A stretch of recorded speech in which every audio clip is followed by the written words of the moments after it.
Gloria sea a nuestro Dios. Continuamos con el estudio de la primera carta del apóstol Pablo a los tesalonicenses en su última parte, en donde hemos conocido ya acerca de lo que el apóstol nos enseñó respecto a la venida de nuestro Señor Jesucristo, ¿verdad? Fueron dos estudios completos en cuanto a cómo el apóstol Pablo nos decía que teníamos que estar a la expectativa que Cristo viene pronto y que para nosotros no será una sorpresa y que lo que sucederá después del arrebatamiento de la iglesia son dificultades que no las pasará la iglesia, sino que serán para aquellos que nunca quisieron aceptar a Cristo Jesús o que habiéndole conocido un día lo negaron. Es para ellos las tribulaciones, las dificultades que vendrán, ¿verdad? Para ello dice el versículo 8, para que nos acordemos un poquito, capítulo 5, dice así: pero nosotros que somos del día, seamos sobrios, habiéndonos vestido con la coraza de fe y de amor, y con la esperanza de salvación como yelmo. Vuelve a utilizar el apóstol la armadura que Dios nos da. La armadura Él la posee para nosotros. No es que Dios sea un hombre armado, ¿verdad? Alguno puede pensar eso. No, Dios tiene esa armadura y nos la provee a nosotros para defendernos. En este caso solo se utilizan dos aspectos, que son el yelmo, que es la parte del casco que protege nuestra cabeza, y la coraza que protege nuestro frente, ¿verdad? Y decíamos que lo que quería decir al apóstol en sí era que nosotros, como somos del día, como somos hijos de Dios, debemos de tener una mente llena de pensamientos del Señor, un corazón lleno de sentimientos de bondad, y eso va a producir en nosotros nuevas acciones. Unas nuevas acciones que no pueden producirse por sí solas, sino que quien las va a producir en nosotros es el Espíritu Santo. Para mientras el Señor Jesucristo viene, el apóstol nos exhorta a que aunque la ira de Dios no es para nosotros, porque ya le conocemos, debemos de tener una vida diferente a la de los inconversos. Y para ello nos coloca a nosotros como la luz y nos dice: vosotros sois ¿de qué? El día representa la luz también, ¿verdad? ¿Qué más dice el versículo 8? Habiéndonos vestido con la coraza de fe y amor, con la esperanza de salvación como yelmo, porque no nos ha puesto Dios. Este versículo es clave para usted y para mí. ¿Qué dice el versículo 9? Porque no nos ha puesto Dios para ira. Qué bonito, ¿verdad? ¿Cuántos se alegran por eso? ¿Sabe que todos los juicios que aparecen allá en el Apocalipsis, a mucha gente, como lo vuelvo a repetir, no le gusta estudiar eso, le da miedo, le da temor, sabe que no son para usted y para mí? ¿Cuántos sabemos eso? ¿Por qué? Porque por fe Cristo para eso nos salvó. Pero hermano, ¿por qué si se habla del amor de Dios, por qué van a suceder esas cosas? Por causa de la desobediencia del hombre hacia Dios. Y una sola desobediencia es el no creer en Jesús, el no creer en su salvación, el no creer en el regalo que Dios está dando a la humanidad en este tiempo, que es la gracia de Dios. La salvación es por gracia. Entonces, hermano, Dios está invitando al hombre ¿a qué? A que se una a Él por medio de Jesucristo. Y con ello le está Dios liberando del pecado, de la condenación, de los juicios venideros. A eso se le conoce como ¿qué? Como salvación. ¿Qué hizo Cristo en usted cuando usted le dijo: Señor Jesús, yo te recibo como el Señor de mi vida? En ese momento fue sellado con el Espíritu Santo. En ese momento Dios lo apartó ya de la ira. No sé si se alegra por eso. ¡Qué bendición, hermano! Y usted está llorando. ¡Ay, hermano! No, hermano. La ira de Dios no está en contra de usted ni de mí. Así lo dice el versículo. Porque no nos ha puesto Dios para ira, sino para alcanzar salvación por medio de nuestro Señor Jesucristo. 10. Quien murió por nosotros. ¿Para qué dice? Para que usted lo celebre todos los años. Para que usted llore: ah, miren cómo mataron al Señor Jesús. Después deja de llorar y se va a pecar nuevamente. Para Él Cristo murió para salvarnos. y con su salvación renovó nuestra mente y nuestro corazón. Dice el siguiente versículo: quien murió por nosotros para que, ya sea que velemos o que durmamos, vivamos juntamente con Él. Este velar se recuerda que no significaba de estar con los ojos abiertos día y noche, ¿verdad? Literalmente no, sino que se refería a la expectativa de saber que si Cristo viene cuando estoy vivo, como decía el estudio anterior, seré levantado por el Señor. Y si ya estoy muerto, estoy durmiendo. ¿Y qué va a pasar con los que estén dormidos? Decía el apóstol Pablo: serán levantados. Esa es la esperanza del cristiano. Entonces, ya sea que estemos vivos o que estemos muertos, ¿qué dice el versículo 10? O que dormamos, vivamos junta. Esa palabra, ¿a dónde va a vivir usted? Junto. Ahora, ¿quién está a la par suya? La hermana o el hermano, va a decir usted. No, ahí está Jesús con usted. Así es que deje de estar diciendo: hermano, mira que me siento solo. Por eso, hermano, yo he puesto allí una solicitud en el internet, ¿verdad? A ver si quiero conseguir amigos. Lo que va a conseguir es demonio, hermano. Es que me siento solo, hermano. ¿Y para qué tiene el Espíritu Santo? ¿Cuándo tenemos el Espíritu Santo aquí? Él es nuestro consolador, para que vivamos juntamente con Él. ¿Aquí y a dónde? Allá. ¿Qué más dice el 11? Ahora, mientras Cristo no viene, ahora el apóstol va a dar quizás como una lista aparentemente de normas o de mandamientos. Pero más que eso, lo que el apóstol Pablo estaba interesado en la iglesia era que mientras Cristo no venía, tenían los creyentes de aquel tiempo, al igual que hoy, la responsabilidad de vivir según las siguientes normas, que no puede usted ni yo llegarlas a cumplir por nuestros propios medios.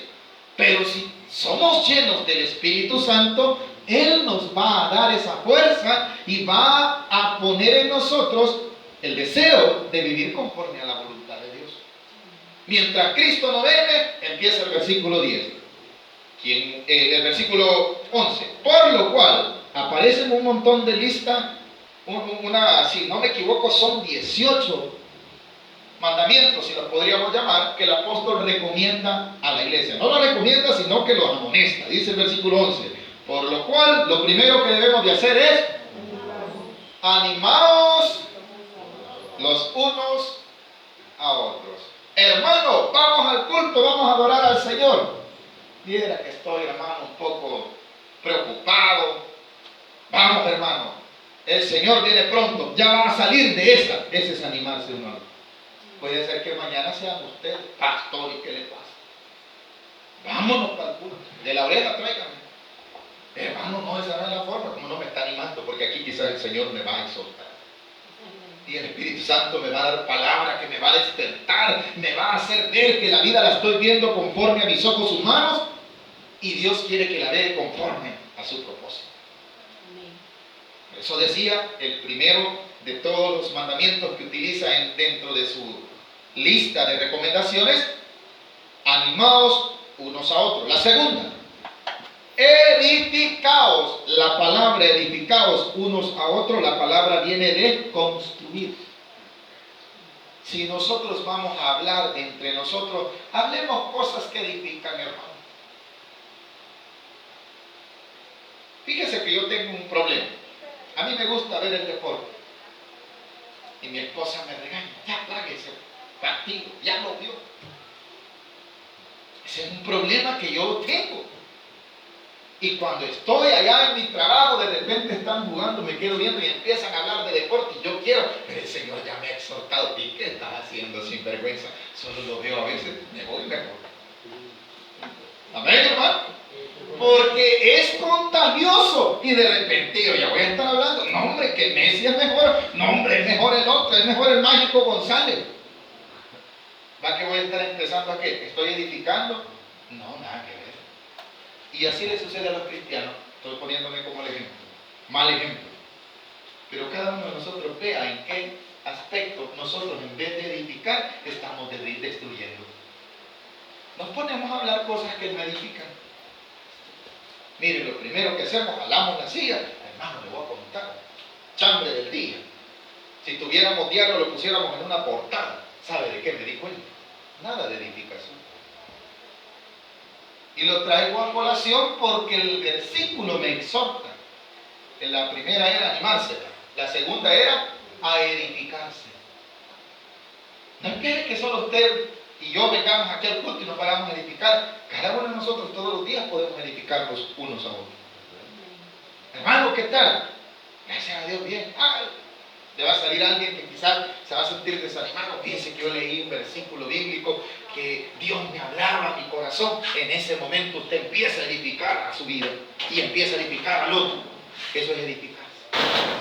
Hermano, ya oído que dice que la alabanza. Una vez un hermano en Cristo, es hijo de un pastor, ya murió, me mandó una alabanza muy, pero muy linda. Nunca jamás, ya dicen que existía desde hace tiempo, nunca la había oído, pero la primera vez que la oí, me hizo rodar las lágrimas. Se la pasé a mi esposa y me dice, qué bonita esa alabanza. Nunca yo la había oído. Me edificó, me hizo ver la vida como Dios quiere. Esa es la vida de los creyentes.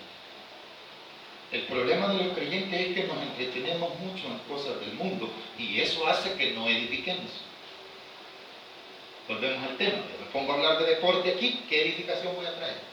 Pleito voy a traer porque más de alguno de ustedes le puede ir a otro equipo o alguien al otro equipo. Ya trae contienda. Amén. Lo mismo puede ser, no hablemos de deporte, va a salir usted, uy, el hermano, gran sinvergüenza. Hablemos de política, nos va a traer contienda, ¿sí o no? Uno es negro y el otro es blanco. Hermano, de esos partidos aquí ya va a salir algo. ¿Sí o no, hermano? Diferente, pero no, hermano, es que los partidos de los diputados del partido negro, esos están con el pueblo. Allá va a salir otro que los del partido blanco. ¿O no, iglesia? ¿Y qué trae eso? ¿Trae edificación o trae contienda? Contienda. Y el segundo consejo del apóstol es edifiquémonos. Mire, voy con eso del problema que se dio del agua. Hasta los cristianos estaban ahí, hermano. No, es que este presidente, no, es que los 20 y los 10 años y los 3. Y apareció un impío por ahí con una imagen que me llamó la atención. Dice, hoy reclaman que el agua cae sucia. ¿Y quién le echa la basura a los ríos? No nosotros. Sí, aparece él echándole la basura a los ríos y después da la vuelta y va a abrir el chorro. La basura que echó ahí es la que le está saliendo en el chorro. ¿Qué tiene que ver la política? Es la contaminación de nosotros. Es el mismo pecado. Entonces nos ponemos a hablar de estos temas. ¿Qué traen? No traen nada de edificación. Y el consejo segundo, ¿cuál era? Si quiere anótelo. El primero era animarse los unos a los otros. El segundo era edificarse. Luego hay un tercero, versículo 12, es el que iniciamos el estudio de hoy. Os rogamos, hermanos, que reconozcáis a los que trabajan entre vosotros y os presiden en el Señor y os amonestan. Este versículo hace entender referencia a los líderes de las iglesias, a los líderes que ministran, a los líderes que están entre vosotros. Dice en aquel tiempo, pues los que presidían a los de Tesalónica, no se toma en cuenta porque no estaba allí, pero estaba dando referencia de Timoteo y de otros ministros de aquel tiempo. ¿Qué había que hacer con ellos? Que os reconozcáis a los que trabajan entre vosotros. O sea, de que estas personas tuviesen un reconocimiento no económico, no estaba hablando de eso, sino que dice, y os presiden en el Señor. ¿Y qué hacen ellos? Los que trabajan no solo le van a decir, hermanito, está bien, anímese, de vez en cuando lo van a molestar y no se vaya a enojar. A eso se refería el apóstol. Miren, hermanos, tengan en cuenta que quienes les están ministrando, quienes están presidiendo allí y a quienes Dios ha estado utilizando para darles una palabra de amonestación, por favor, aunque se sientan mal, siempre ténganlos como hombres de Dios. Porque lastimosamente al pastor, el pastor, hermano, es bonito mientras le dice a todo amén. Cuando empieza, hermanita, empiece, mire, ¿por qué no empezamos a cambiar este estilo de vida? Ya el pastor cae mal. metido, que no arregla a sus hijos, que no arregla sus casas, no arregla a su mujer. Va que el pastor empieza a hacer el qué, hermano, una basura. Empieza a hacer un cuadrado. Que vea él cómo anda, que vea, que no sé qué. Ya, entonces, ¿qué está pasando con esta persona? Ya no está viendo a los que presiden como los siervos que Dios está utilizando para llevarles el alimento espiritual, está utilizando para trabajar en el Evangelio, pero en ese trabajo lleva una parte que es la que muchos no les gusta o no nos gusta. La que dice al final del versículo 13, perdón, versículo 12, ¿verdad? Y os, ¿qué dicen? Amonestan. ¿A cuántos de nosotros nos gusta que nos amonesten? A mí no. No nos gusta, pero ¿cuál era la recomendación? Hay que hacerle caso. Le voy a contar mi experiencia. A veces yo me la quería llevar de vivo. Me llamaba el pastor de mí. Y me salía con una gran letanía. Ya iba de mi esposa. Ya te no me cae. Y decía, sí, el pastor que al tiempo salía la razón del pastor. Y el pastor, ¿qué tal? ¿Cómo te fue? Ya sabía. Qué mal me había ido. ¿Por qué? Porque su amonestación no la quería. Y había otros hermanos que predicaban, no eran los pastores. Mira, hermano, había un hermanito que estuvo con bastante tiempo, vino a acompañar, hermano Germán. A veces predicaba y predicaba como que yo le había contado algo a mi esposa, quizás. Y humanamente, hermano, a veces se siente el rechazo, pero el Espíritu te está hablando por medio de ese hombre. Y sin que al hermanito le contara. Y nosotros lo vemos de una forma terrenal, no lo estamos viendo como que son aquellos a los que Dios ha puesto a presidir para dirección del pueblo. De eso se refería el apóstol Pablo. No se refería al reconocimiento económico, nada que ver. Versículo 13. ¿Y cómo hay que tenerlos a ellos? Y que los tengáis en mucha estima, amor, por causa de su... O sea, la razón por la cual tenían ellos, la iglesia, el deber de honrarlos, cuando digo honrarlos, no es que se le dé gloria, sino respetarlos. Esa es mejor la palabra respeto. Era porque ellos trabajaban en la obra. Tener paz, este es otro ya consejo. El tercero era respecto a los líderes. No sé si nos queda claro, ¿ven, hermano? Vamos al cuarto consejo, que era tener paz. ¿Cuánto nos hablamos aquí entre nosotros? Y allá afuera. Debemos de hablarnos también. No debe de haber ningún impedimento que estimule al rencor, al resentimiento, porque hemos sido llamados a paz. Los que pleitean, ahí están cerrando las caras. Los que pleitean, ahí se están agarrando, disculpe la expresión, a bofetadas, por no decir la palabra fuerte, ¿verdad? Pero ese es el mundo. ¿Cómo arregla los problemas del mundo? Con corro en la mano. Venir. Y hasta rechina aquello. Hasta el otro también con un suputo, ¿verdad? Pero veniste pues queriendo arreglar los problemas de una forma incorrecta. Cuando el apóstol Pablo llama a la iglesia a tener ¿qué? Paz. Y esa paz es un fruto que solo produce ¿quién? El Espíritu Santo. ¿Cuántos tenemos el Espíritu Santo todavía? Conforme vayamos descendiendo, vamos a dar cuenta de qué tanto Espíritu Santo tenemos. Si algunos de nosotros no vuelvo a esta iglesia, hermano, ¿qué tipo de Espíritu Santo tenemos? Lastimosamente, el ser humano no ha entendido que debe de rendir su vida al Señor. Es la parte que más cuesta en el Evangelio, a todos, incluyéndonos nosotros. El ser humilde, mantener esa sumisión a Dios.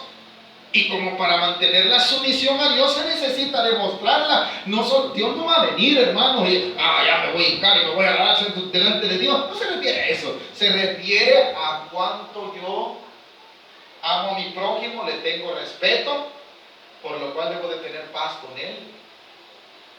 A paz os he amado, dijo el Señor Jesús. ¿Cuántos sabemos eso? Entonces, tener paz entre vosotros es un cuarto mandamiento o recomendación que el apóstol da a la iglesia mientras Cristo no viene. 14.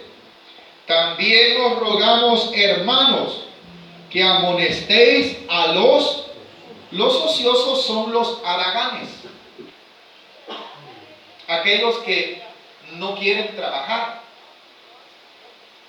Aquellos que se lamentan, les sale trabajo. No, yo de eso no quiero trabajar, hermano. Quiero un trabajo de estar sentado y que me paguen. De esos no hay.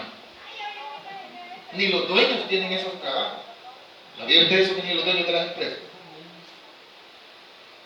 Y estos versículos, hay mucha gente que no le gusta. Ya se van más por nosotros, ¿sabes? Pero la palabra claramente hace entender que a los tesalonicenses, el apóstol Pablo, vaya cuidadito, se recuerdan que habló en otro estudio acerca de los negocios y de los trabajos de cada uno de nosotros. ¿Se recuerdan? Aquí vuelve a tomarlo. Amonesten a los ansiosos. Aquellos hermanitos que ya están grandes y que les gusta que la mamá los mantenga y ya tienen 30 años, ¿verdad? A esos hay que decirle, vaya papito, su papá ya está viejito, vaya a ver qué hace. Porque en otra carta del apóstol Pablo, habla que es contra la fe el ser arrogante. Dice que el que no sostiene a las viudas, a sus familiares, este está negando la fe. Lastimosamente duro, pero hay que decirlo. Cuando dice ociosos, no se refiere, hermano, a aquellos ociosos nada más en la iglesia, porque hay ociosidad espiritual también. Hermano, ¿quiere servir? No, yo no puedo, hermano. Hermano, no, tampoco no puedo. Porque es en todos los sentidos. La ociosidad, el que es haragán en su casa, en la iglesia, no quiere trabajar tampoco. Peor si le dicen que va a barrer la acera. Hermano, vamos a dar un privilegio. Tal día va a venir a barrer. Ese día no puedo venir luego, hermano. Pero dígale que ese día va a predicar. Es el primero que está. Lastimosamente en la iglesia existen todas estas cosas que se suenan como ofensivas, pero son necesarias resaltarlas y que no deben de suceder. Ese es el consejo, ¿verdad? A los ociosos hay que darles comida. Hay que regañarlos. Hay que vayan a vender aunque sea limonada, pero que hagan algo. ¿O no, iglesia? Y son los que más comen. Y cuando reparten, mire, a mí solo me dio la patita más chiquita de la gallina, a mi hermano, mire, toda la pechuga le dio. Pues sí, si él fue el que fue al molino, fue el que agarró la gallina, el que la ahorcó. O la yo no sé cómo se hace la gallina, ¿verdad? Pero, ¿por qué? Se esforzó, ¿verdad? Y aquel que solo estaba que ni tan siquiera las plumas quería quitar del pollo, ¿no? A eso hay que decirle, vaya a lavar los trastes si quiere comer. ¿Qué más? Nos exhorta el versículo 14. Que alentéis, otra vez, este es similar al que estaba en el versículo 11. Pero cuando dice alentéis a los de poco ánimo, parece ser que siempre van a haber débiles. Y a estos débiles hay que andarlos estimulando toda la vida. Hay que andarlos amonestando. Porque el alentar no solamente es animar, sino también las amonestaciones a veces son una forma de alentar. La exhortación. Entonces cuando dice que alentéis a los de poco ánimo, hay gente que tiene dentro de su personalidad, son, ¿cómo se dice? Me fue la palabra, que son demasiado sensibles, ¿verdad? Son muy melancólicos, se resienten con nada. Hay que estarlos animando a veces. Seguido. ¿Con qué fin? Con el fin de que no se vayan a quedar. Con el fin de que se den cuenta que es necesario estar animado. Porque Dios dice en su palabra que no nos ha puesto un espíritu de cobardía, sino de poder, de amor y dominio. Pero al parecer estos hermanitos no se han dado cuenta que tienen ese espíritu, sino que tienen el espíritu del chillar, todo chillar. El espíritu de yo soy la víctima. Esto hay que andarnos animando. Que el fin es ese. No nos cansemos de hacerlo. Ya se me perdió el número del que vamos, ¿verdad? Pero no sé si va entendiendo que lo que estamos hablando es ¿verdad? Que la iglesia tenía que estar constantemente en una acción para mientras Cristo vive, en actividad continua. Versículo 14 dice, los de poco ánimo, pero aquí hay otro que va más duro, que sostengáis. Vaya, la palabra sostener, ¿qué es? Sostenerlo, correcto, correcto. Por ejemplo, la Biblia aquí está, ¿verdad? Pero ¿qué estoy haciendo yo en este momento? Lo estoy sosteniendo. Pero ¿a qué se refiere sostener? No se refiere económicamente. Porque dijera, sostenéis a los pobres. Y dice, sostengáis a los... O sea, hay que tenerlos ahí, a esto que les digo que son susceptibles en la palabra. Susceptibles. Pasó una mosca en el culto y ya no quieren venir por esa mosca. Ellos son débiles. Hay que estarles estimulando. Va a haber un día en que el mismo Espíritu Santo los va a agarrar y les va a decir, bueno, ¿y vos qué espíritu tenés, verdad? Pero para mientras llega eso, la iglesia tiene el compromiso de estar constantemente. ¿Por qué cree que constantemente le invitamos, hermano, el sábado hay culto después de... Porque es necesario recordar, porque hay debilidad. Hermano, yo ya fui hace un mes, de aquí voy a ir hasta que cumpla año, como dicen algunos. Es necesario estarlo sosteniendo. Hermano, venga a hacer culto. Hermano, vamos a ganar alma. Hermano, vamos a servir. Hermano, vamos a leer la Biblia. Hay que sostenerlos. Versículo 14. Que sostengáis a los débiles. Y lógico, ¿verdad? Hay un fruto del Espíritu que debe de estar en los cristianos, que es la paciencia. Que seáis pacientes para con uno. ¿A cuánto Dios nos está hablando? Es que yo tengo paciencia a mi mamá, pero a mi hermano no, hermano. Es que yo tengo paciencia a este hermanito, para ese no. No, a todos. Si le tiene paciencia a sus hermanos, tiene que tenérmela a mí. Cuando me equivoco, igual yo tengo que tenérsela a usted. Paciencia. La palabra paciencia viene de ahí viene de la palabra paciencia, viene lo que usted y yo ejercemos cuando vamos a una clínica. Y usted y yo nos convertimos en pacientes, porque tenemos que esperar, aunque nos duela la cabeza. Mire, doctor, dice que a mi hijo, ya ahora vamos a ver. Así le dicen, hermano. Y usted quisiera que a su hijo se lo atendieran rápido. Ya lo vamos a ver. Espérese. Esa es paciencia. Esperar. Pero es que mire, le duele. Espérese. Y todavía le dice, le vamos a hacer unos exámenes, viene mañana. Hay que ser más paciente todavía. Esa paciencia hay que practicarla entre nosotros los cristianos. Así que si no tenemos paciencia, el Espíritu Santo nos la puede dar.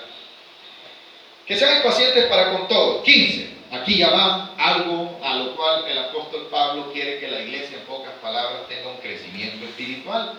Y ya en el versículo 15 va a hablar acerca de las actitudes, acerca de las acciones referentes a con los hermanos y para con los de afuera. Cuando dice el versículo 15, mirad que ninguno pague a otro mal por mal, esa es una forma de vivir. La naturaleza del ser humano es, a usted lo pelica, usted la quiere quitar. ¿Amén? Pero Cristo en su nueva naturaleza dijo que los gentiles, ellos no se hacen daño entre ellos mismos, pero al enemigo no.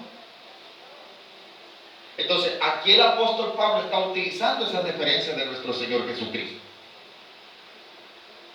No paguéis a otro mal, como me hizo mal, esperar uno. Y mire cómo es el enemigo que hasta la oportunidad se presenta de pagar ese mal. ¿No se ha dado cuenta usted? Usted pasó una prueba, fue y le contó a alguien y ese alguien se burló de usted y le hizo más mal. Al tiempo las cosas cambian y se le presenta a usted la oportunidad de reírse. Pero acuérdese, para usted y para mí no se paga igual. No se paga igual. Mirad que ninguno pague mal por mal. Como me hizo mal, ve, si él me dio, yo le fui a prestar unas tortillas y las nacidas me dio. Ve, si yo le voy a llevar a los franceses nacidos. Los creyentes no somos así, amén, hermano. O présteme una libra de sal. Yo no presto, yo vendo, le va a decir. Yo me recuerdo que vivíamos con mi abuelita. Y llegaban unos primos y le decían, nosotros cuando éramos cristianos, tía, préstame una tortilla. Salíamos nosotros, ¿cuándo se la vas a pagar? Pues, como que a nosotros nos estaban diciendo, porque estás prestando, le decíamos al primito. Y el primito se sentía algo así. Ya cuando nosotros necesitábamos algo de él, lo mismo hacían, éramos inconversos. ¿O no, hermano? Pero entre los cristianos, hermano, ¿cree usted que no puedo? Dice, y tal vez sí puede. Si puede, no pague mal por mal. En otra carta dice que paguemos con un bien, que venzamos haciendo el bien, ¿verdad? Entonces aquí nos da el consejo en el versículo 15. Mirad que ninguno pague a otro mal por mal. Antes, el consejo de esto es seguir siempre lo bueno. Si otros hacen cosas, si otros hablan en contra de nosotros, usted dijo no. Si usted viera cómo habla de mí, por eso él no conoce de Dios, pero yo ya voy a salir hablando peor que él. Yo soy cristiano, yo soy hijo de Dios, entonces tengo que reflejarlo como pasando por alto la ofensa muchas veces. Muchas veces aguantar. Vamos a ver, ¿qué hizo Jesús cuando lo golpearon? ¿Sabe usted que Jesús se podía bajar de la cruz y destruir al montón que lo estaban clavando? ¿O no? Poder tenía. Cuando lo fueron a capturar, dice que Pedro sacó su espada y le cortó la oreja a un soldado. ¿Cuántos sabemos eso, hermano? ¿Y qué hizo Jesús? Bravo, Pedro. Oh, si sos un gran seguidor mío. ¿Sabe qué hizo Jesús? Si yo quisiera defenderme, orar a mi Padre y Él enviaría una legión de ángeles. Así dijo Jesús, ¿verdad? La palabra legión es un número determinado. 600, por decir un número, ¿verdad? Era el número de los soldados romanos a los que se le llamaba legión. Si yo quiero defenderme, mi Padre me puede defender, dijo Jesús. Amén, hermano. Viene el Señor y lo dejó sin oreja. ¿Qué hizo Jesús? Se la volvió a restaurar. Amén, hermano. Capaz que Pedro estaba enojado, Señor, si yo se la quité, si mira, hasta se miraba mejor mucho. Amén, hermano. Pero ¿qué hizo Jesús? Se la sanó. ¿Eso que estaba haciendo Jesús? Pagando. Bien.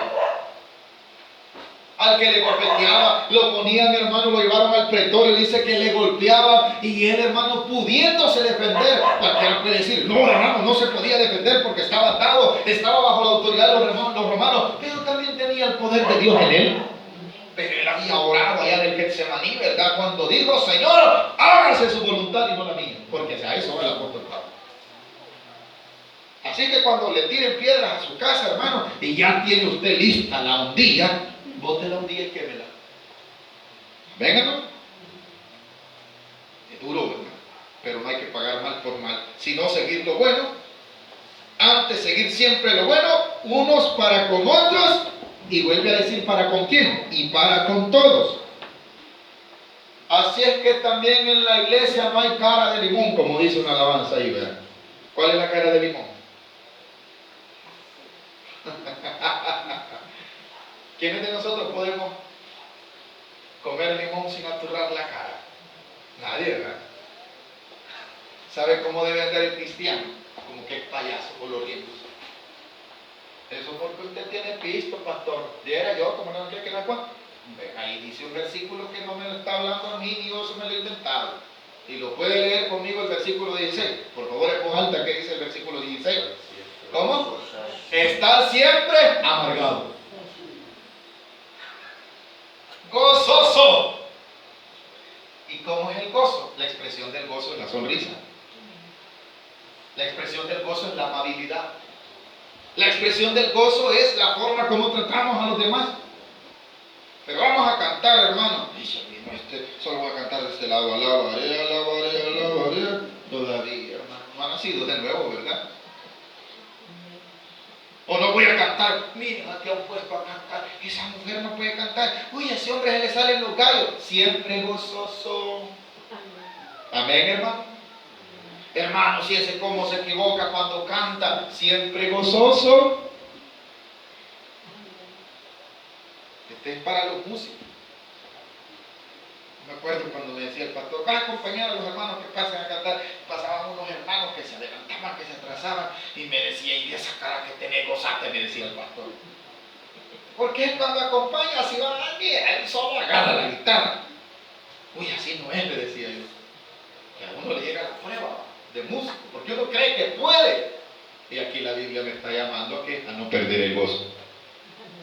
Así que salga de aquí, gracias a Dios porque me hablaste. Amén, hermanos. Siempre gozoso. La palabra estar. O sea, el estar quiere decir que nosotros siempre, en todo momento, en todo tiempo, dentro y fuera de la iglesia, debemos de tener el fruto del Espíritu, que es el gozo. Versículo 17. Orar sin cesar. La palabra orar sin cesar es una recomendación, ¿no? Que usted no pare de orar. No se refiere literalmente, sino que una comunión con Dios hace que usted sea necesario la oración. Dentro de la comunión con Dios, así como la lectura bíblica, así como el congregarse, el orar también es parte de esa receta. Entonces, hágalo siempre. Ore en la mañana, ore en la tarde, para que usted tenga comunión con Dios. Porque de lo contrario, lo que no puede dejar en mi corazón orar, pues con pedir perdón tengo que hacerlo. Entonces, eso es lo que quiere incitar el apóstol Pablo. Porque nada debe de impedirme orar. Eso es pocas palabras. Nada debe de impedirnos orar. Amén, hermano. Ni el trabajo, ni el afán, ni los problemas, ni las dificultades deben de impedirnos orar. O sea, no debe de ser interrumpida la comunión que usted tiene en la oración por nada. Mire, yo pensé que íbamos a terminar, pero Dios sabrá lo que está haciendo. Amén, iglesia. Versículo 18. Aquí hay algo, hermano, a lo que se refería el ejemplo de nuestro Señor Jesucristo. Dad gracias a Dios cuando tengáis pisto. ¿Ah? Dad gracias a Dios cuando hay comida. Dad gracias a Dios cuando está sano. No dice así, ¿verdad, iglesia? Entonces ayúdenme a leerlo, quizás yo me he equivocado, ¿verdad? ¿Qué dice el 18? Dad gracias a Dios en todo. ¿Qué dijo Jesús? Perdónale, Señor, porque no saben lo que hacen, ¿verdad? ¿Qué dijo Esteban? Lo mismo. No era que él quería, hermano, tomar el lugar de Jesús, sino que Esteban sabía que estaba siendo apedreado por causa de la obra de Dios. Él sabía, hermano, que iban a matar su cuerpo, pero su alma ya estaba. Aquí veo los cielos abiertos. ¿A quién estaba viendo ya al Señor? Él estaba viendo a Esteban, ¿verdad? Al Señor y al Dios Todopoderoso, a Jesucristo. Eso es lo que está demostrando. Dan gracias a Dios en todo. No tiene trabajo, no tiene comida, no tiene, hay pruebas, hermano, lo están hasta acá. De gracias a Dios. Gracias a Dios por ese que me habló. Gracias. ¿Se recuerdan el ejemplo que hemos tomado una vez? Predicamos de David. Cuando David iba por un lugar y uno de los descendientes de Saúl le gritaba, perro, perro, perro, perro, lo maldecía. Esa es una historia bíblica. Dice que se detuvo el capitán del ejército del rey y le dijo, Señor, ¿por qué permite que este perro le ladre? Sí le dijo, ¿verdad? Si Dios lo permite, le dijo David, ay, déjelo. Amén, hermano. Si Dios lo ha puesto para que me maldiga, pues que me maldiga, su maldición se va a convertir en bendición. Lo dijo el rey David. Y nosotros que ni rey no tenemos, ¿no? Ah, que alguien nos diga una cosa que no es. Le vamos a reclamar. Quería hablar con usted. Quiero poner las cosas serias. Por favor, siéntese. Se nos fue el siempre gozoso. Amén, hermano. Usted aquel día pasé y escupió. Pues sí tenía catarro, hermano. Pero usted ya cree que escupió por usted. Amén, hermano. De gracias, hermano. Gracias, Señor, porque está expulsando lo malo del hermano. Así diga. Pero no perciba como que es para usted. Amén, hermano. Porque la Biblia me está hablando claramente que yo dé gracias a Dios por todo. Dar gracias a Dios en todo. ¿Por qué razón, hermano? Porque eso quiere el pastor. Es la voluntad de Dios. No es la mía.